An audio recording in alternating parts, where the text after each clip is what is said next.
साल 2019 में पिछले 25 वर्षों से कोई नया म्यूटेंट पैदा नहीं हुआ है। लोगन की हीलिंग क्षमता धीमी हो गई है और उसका शरीर बूढ़ा हो चुका है। वह अपने दिन शराब पीकर और टेक्सास के एल पासो में एक लिमोजिन ड्राइवर के रूप में काम करके बिताता है। उत्तरी मैक्सिको में एक परित्यक्त स्मेल्टिंग प्लांट में वह और एक mutant tracker Caliban Charles Xavier की देखभाल करते हैं। चार्ल्स एक मस्तिष्क रोग से पीड़ित हैं, जिससे वह अपनी टेलीपैथिक शक्तियों पर नियंत्रण खो देते हैं और इसका विनाशकारी प्रभाव पड़ता है। लोगन से गैब्रिएला लोपेज मिलती है, जो एक बायोटेक्नोलॉजिकल कॉर्पोरेशन अल्काली ट्रांसिजन की पूर्व नर्स है। वह उससे अनुरोध करती है कि वह उसे और 11 वर्षीय लड़की लॉरा किन्नी को ईडन नामक स्थान पर पहुंचाए, जो नॉर्थ डकोटा में एक शरण स्थल है। लोगन अनिच्छा से मान जाता है, लेकिन उसे गैब्रिएला मृत मिलती है। अपने छिपे ठिकाने पर लोगन का सामना गैब्रिएला के हत्यारे से होता है, ट्रांसिजन का साइबॉर्ग सुरक्षा प्रमुख डोनाल्ड पियर्स, जो लॉरा की तलाश में है। लॉरा लोगन की लिमोजिन में छिपी हुई होती है और उसके पास लोगन जैसी ही शक्तियां होती हैं। वह, लोगन और चार्ल्स मिलकर पियर्स और उसके गुर्गों रिवर्स से भाग जाते हैं, लेकिन कैलिबन पकड़ लिया जाता है। लोगन और चार्ल्स को गैब्रिएला के मोबाइल से पता चलता है कि लॉरा उन कई म्यूटेंट बच्चों में से एक है जिन्हें ट्रांसिजन ने म्यूटेंट डीएनए सैंपल से हथियार बनाने के लिए बनाया था। जब वे नियंत्रित करने में कठिन साबित हुए तो गैब्रिएला और अन्य नर्सों ने बच्चों को इच्छा मृत्यु से बचाकर भागने में मदद की। लॉरा, जिसे लोगन के डीएनए से बनाया गया था, अमेरिका में तस्करी के दौरान अलग हो गई थी। ओक्लाहोमा सिटी के एक होटल में लोगन को पता चलता है कि ईडन, जो लॉरा के पास मौजूद एक्समैन कॉमिक में है, शायद काल्पनिक है।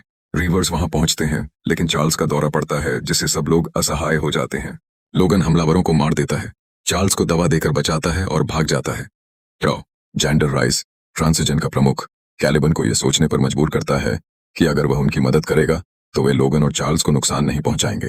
लोगन, लॉरा और चार्ल्स एक किसान परिवार मुनसन की मदद करते हैं और रात के खाने का न्योता स्वीकार करते हैं। लोगन एक कॉर्पोरेट फार्म के गुर्गों को भगाता है, जो परिवार के मुखिया विल को परेशान कर रहे होते हैं।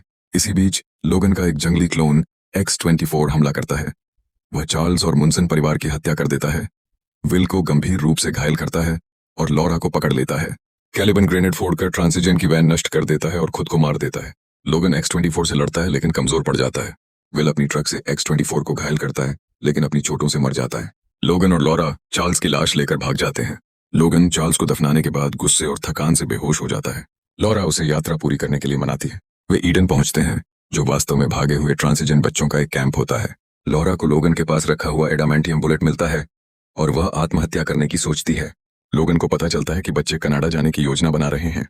वह उनसे अलग होने का फैसला करता है, जिससे लॉरा दुखी होती है। बच्चों को रिवर्स पकड़ लेते हैं। लोगन एक सीरम का ओवरडोज लेता है, जो उसे रिवर से मिला था। इससे उसकी ताकत और हीलिंग क्षमता कुछ समय के लिए लौट आती है। वह अधिकांश रिवर्स को मार देता है और लॉरा को बचा लेता है, लेकिन सीरम का असर खत्म हो जाता है। पियर्स जब रिवर पर बंदूक ताने होता है, तब राइस लोगन को बताता है कि लोगन ने उसके पिता को वेपन एक्स से भागते समय मार दिया था। राइस यह भी बताता है कि म्यूटेंट्स का पतन ट्रांसिजन वायरस के कारण हुआ, जिसे उसी ने फैलाया था। लोगन राइस को गोली मार देता है और पियर्स पर हमला कर देता है। राइस की मौत से क्रोधित होकर पुनर्जीवित X-24 लोगन से भिड़ता है। इसी दौरान बच्चे अपनी शक्तियों का इस्तेमाल करके रिवर्स और पियर्स को मार देते हैं। रिवर अपनी भूकंपीय शक्तियों से एक ट्रक पलट देता है और X-24 पर गिरा देता है। X-24 लोगन को एक पेड़ की शाखा पर भोंक देता है, लेकिन लॉरा एडामेंटियम बुलेट उसकी खोपड़ी में दाग कर उसे मार देती है। गंभीर रूप से घायल लोगन लॉरा से कहता है कि वह हथियार न बने जिसके लिए उसे बनाया गया है। लॉरा अंततः उसे अपने पिता के रूप में संबोधित करती है और लोगन मर जाता है।